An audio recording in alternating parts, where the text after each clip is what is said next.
Selamat siang sahabat, inilah kabar SSK.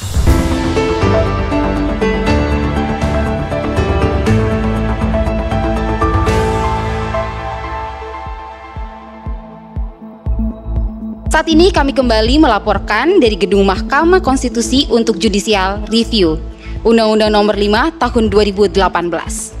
Sidang ini merupakan sidang lanjutan dengan agenda mendengarkan keterangan dari lembaga terkait, yaitu LPSK dan BNPT.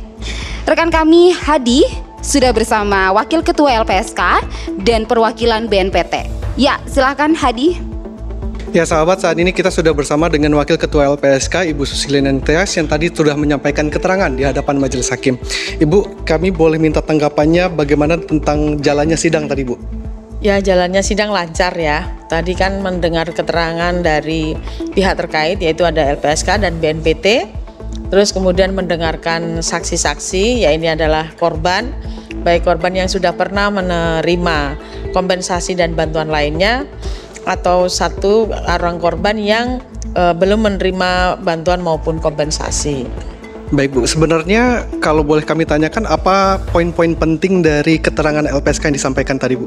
Yang pertama kami menyampaikan bahwa LPSK itu sudah sejak Undang-Undang 5 2018 ditetapkan, LPSK sudah bekerja untuk memberikan pemenuhan kepada hak korban dan termasuk ini bantuan maupun kompensasinya ya untuk korban terorisme masa lalu gitu ya. Baik itu kita bekerja, kita sampaikan bahwa LPSK mulai terlibat dari pembahasan undang-undangnya, rancangan Undang-Undang 5 2018, terus kemudian rancangan peraturan pemerintah.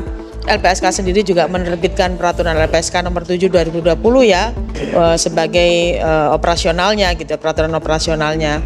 Terus kemudian termasuk LPSK juga mengajukan rancangan ya besaran kompensasi kepada Kementerian Keuangan gitu, karena itu penting ya, karena di dalam pasal 43L Undang-Undang 5 2018 disampaikan bahwa harus ada izin dari persetujuan dari Menteri Keuangan berkaitan dengan besaran kompensasi.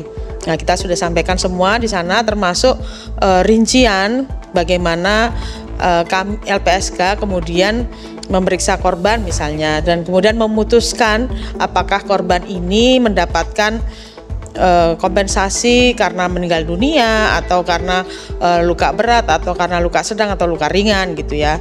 Termasuk di dalamnya juga LPSK menyampaikan bahwa proses ini dilakukan kurang dari 1 tahun gitu ya. Jadi itu kesulitan yang kami hadapi. Selain itu juga kondisi wilayah Indonesia yang harus dijangkau, karena korban terorisme masa lalu itu tidak hanya di daerah perkotaan ya, tapi di pelosok-pelosok negeri gitu ya.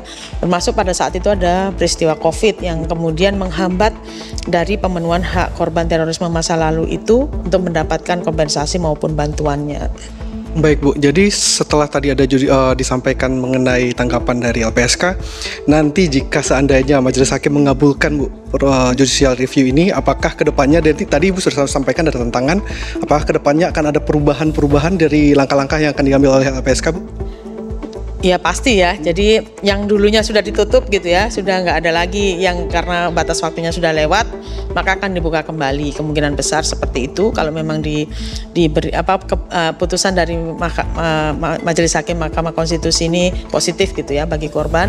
Nah, nanti kita akan memulai lagi bekerja sama dengan BNPT, berkoordinasi dengan BNPT untuk surat penetapan korbannya, terus identifikasi korban, termasuk kemudian kita juga akan melakukan asesmen ya kepada korban untuk menentukan derajat luka dan menentukan besaran kompensasinya.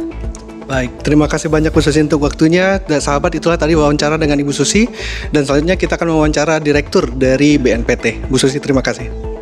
Ya sahabat, saat ini kami sudah bersama dengan Ibu Rahel SHM Hum yang merupakan Subdirektorat Pemulihan Korban Aksi Terorisme dari BNPT, dan kami ingin menanyakan kepada Ibu Rahel mengenai apa tanggapannya tentang jalannya sidang tadi.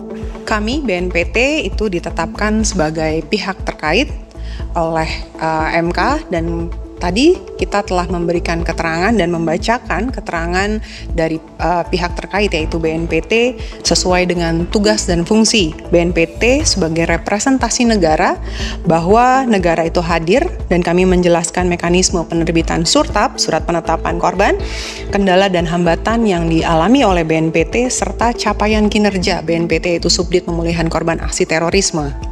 Jadi sebenarnya kan tadi sesuai dengan putusan majelis hakim bahwa sidang akan dilanjutkan pada tanggal 15 Maret 2024. Nah, apakah akan ada persiapan khusus yang dilakukan oleh BNPT untuk menyampaikan rangkuman nanti pada tanggal 15, Bu? Di tanggal 15 nanti kami akan memberikan keterangan tambahan terkait upaya BNPT dalam pencegahan dan menanggulangi terorisme dari hulu ke hilir.